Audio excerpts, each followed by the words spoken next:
বন্ধুরা, শ্বশুর বৌমার রান্নাঘর অ্যান্ড ব্লগ চ্যানেলে সকলকে স্বাগত। আশা করি আপনারা সকলে ভালো আছেন। আজকে শেয়ার করব জন্মাষ্টমী স্পেশাল ছানার মালপোয়া।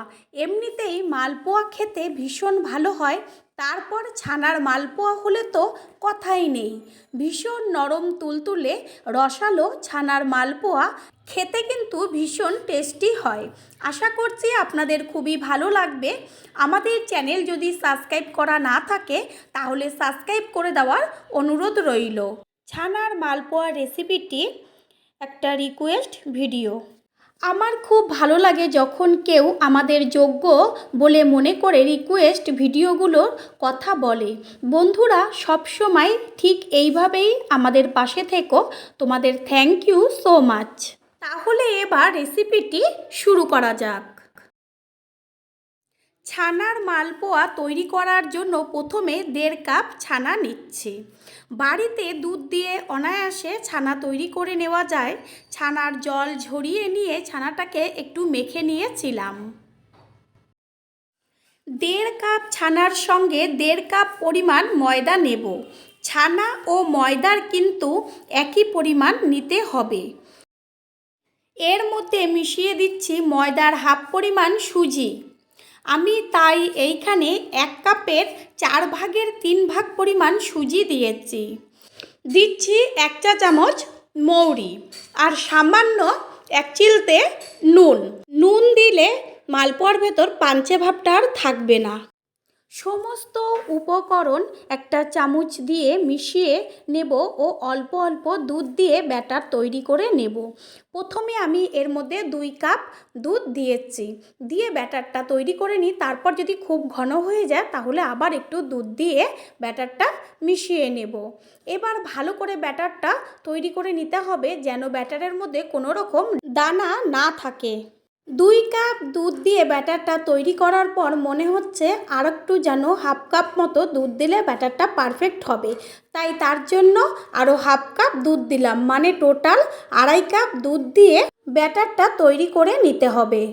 মালপোয়া তৈরি করার সময় পারফেক্টভাবে যদি সমস্ত পরিমাণগুলো দেওয়া হয় তাহলে কিন্তু দারুণ টেস্ট হবে এবং একদম তুলতুলে নরম হবে। ব্যাটার কিন্তু খুব সুন্দর করে গুলে নেওয়া হয়ে গেল, কোনো রকম দলা নেই। এবার একটি ঢাকনা দিয়ে ঢেকে রাখবো 25 থেকে 30 মিনিট। কিছুক্ষণ ঢাকা থাকলে কি হবে, সুজিটা খুব সুন্দর ফুলে উঠবে। আর এই সময়ের মধ্যে আমি একটা চিনির শিরা তৈরি করব। তার জন্য কড়াইতে দিয়ে দিচ্ছি 2 কাপ জল। 2 কাপ জলের জন্য দেব 1.5 কাপ পরিমাণ চিনি। তারপর গ্যাসের ফ্লেম অন করে দেব। চিনি আস্তে আস্তে গলতে শুরু করেছে।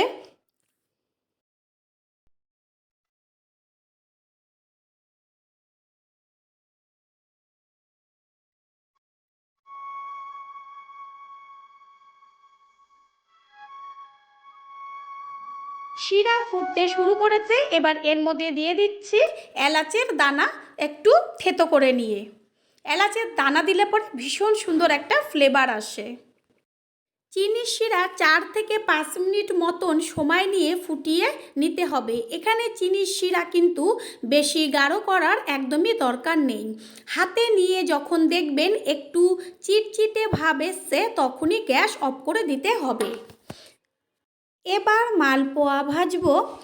25 মিনিট পর দেখুন ব্যাটার ঘন হয়ে গেছে, কারণ সুজি ফুলে উঠেছে। ব্যাটার কিন্তু একদম পারফেক্ট রয়েছে। এইখানে আর কোনো রকম দুধ আমি ইউজ করব না। আপনারা চাইলে দুধের পরিবর্তে জল দিয়েও কিন্তু ব্যাটারটা তৈরি করে নিতে পারেন, তবে দুধেই কিন্তু মালপোয়ার টেস্টটা খুব ভালো হয়।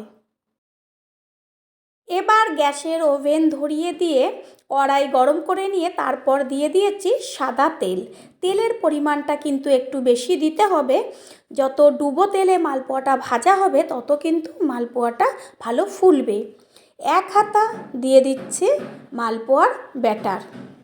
প্রথমে গ্যাসের ওভেন হাই ফ্লেমে রেখে তেলটা গরম করে নিতে হবে।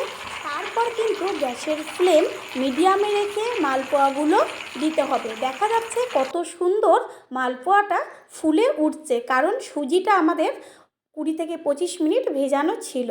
আর মালপোয়া যখন তেলের মধ্যে ছাড়া হবে তখন ঝাঁঝরি দিয়ে তেল মালপোয়ার উপরে একটু ছড়িয়ে ছড়িয়ে দিতে হবে। তাতে কি হবে, মালপোয়াটা লুচির মতন ফুলে উঠবে। দেখুন, এইভাবে উল্টে পাল্টে হালকা সোনালি রং আসা পর্যন্ত ভেজে নিতে হবে। একটা মালপোয়া ভাজতে কিন্তু বেশি সময় লাগে না। মালপোয়া ভেজে নেওয়া হয়ে গেল। এবার তেল ছেঁকে তুলে নিয়ে চিনির শিরার মধ্যে দেব। চিনির শিরা যেন হালকা গরম থাকে সেদিকে খেয়াল রাখতে হবে। হালকা গরম থাকলে চিনির শিরাটা মালপোয়ার মধ্যে খুব ভালো করে ঢুকবে। আর ঠিক এইভাবেই সব মালপোয়াগুলো একইভাবে ভেজে নেব। আর মালপোয়া চিনির শিরার মধ্যে 5 মিনিট মতো ডুবিয়ে রাখতে হবে।